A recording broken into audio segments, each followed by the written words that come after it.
Assalamualaikum warahmatullahi wabarakatuh. Selamat berjumpa kembali dengan saya Dr. Zainab Ombujaina. Pada pertemuan kita ke-6 ini, pada mata kuliah Hukum Transnasional, kita akan membahas tentang perjanjian dan kerjasama transnasional dalam UNTODS.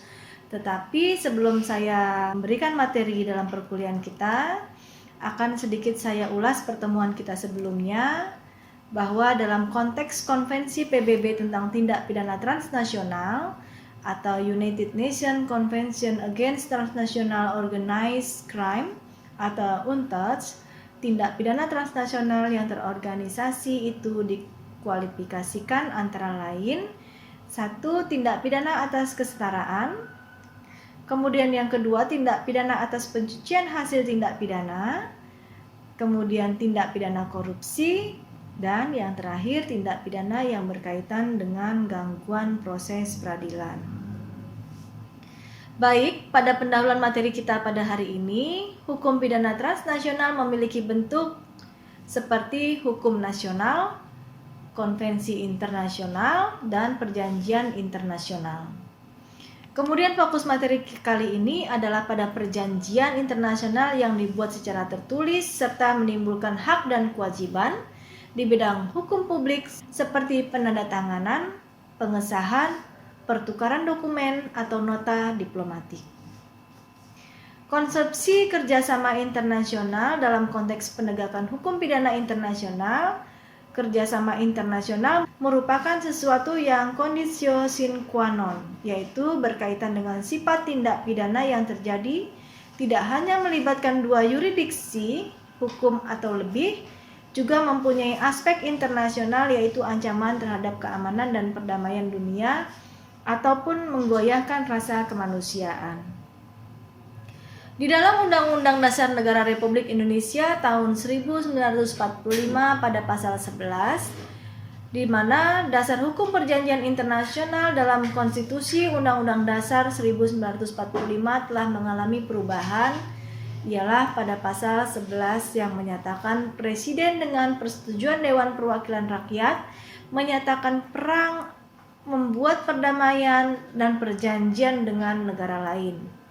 Presiden dalam pembuat perjanjian internasional lainnya yang menimbulkan akibat yang luas dan mendasar bagi kehidupan rakyat yang terkait dengan beban keuangan negara dan atau mengharuskan perubahan atau pembentukan undang-undang harus dengan persetujuan Dewan Perwakilan Rakyat.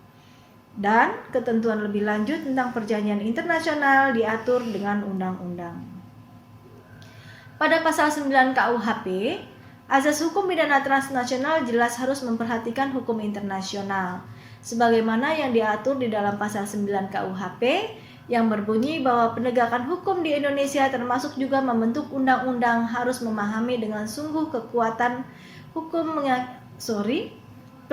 hukum mengikat dari suatu perjanjian internasional yang telah diratifikasi oleh Indonesia. Kemudian perjanjian internasional, perjanjian bilateral merupakan perjanjian antar dua negara untuk mengatur kebijakan kedua belah pihak. Nah, perjanjian ini bersifat tertutup, yang artinya tidak ada negara lain yang berhak untuk ikut campur dalam perjanjian tersebut.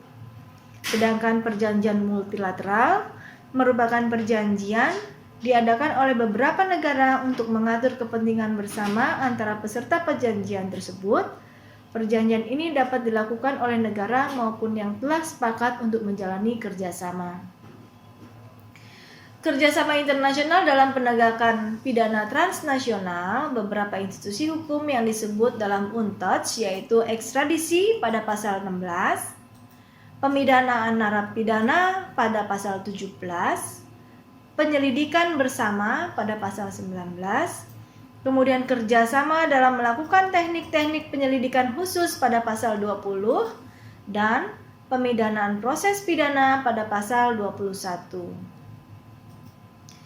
Ekstradisi yaitu penyerahan yang dilakukan secara formal atas seseorang yang diduga melakukan suatu tindak pidana, tersangka atau terdakwa atau terpidana, baik berdasarkan perjanjian ekstradisi maupun berdasarkan prinsip timbal balik atau hubungan baik oleh suatu negara di mana tindak pidana itu terjadi atau locus delicti kepada negara peminta yang memiliki yurisdiksi untuk mengadili dan atau menghukumnya. Unsur-unsur ekstradisi yaitu subjek negara yang diminta dengan negara peminta, objek adalah orang yang dimintakan ekstradisi atau tersangka, terdakwa atau terpidana, kemudian prosedur yaitu harus dilakukan menurut protokoler yang ditentukan oleh negara yang bersangkutan, kemudian tujuan yaitu untuk mengadili dan atau menghukumnya. Ekstradisi dalam UNTOD, azas kejahatan ganda, kemudian azas tidak menyerahkan warga negara, azas tidak menyerahkan pelaku kejahatan politik. Selain UNTOD, ekstradisi diatur juga di dalam United Nations Model Treaty of Extradition pada tahun 1990 yang telah banyak diakui oleh negara-negara lain, khususnya dalam membuat perjanjian-perjanjian maupun dalam perundang-undangan ekstradisi.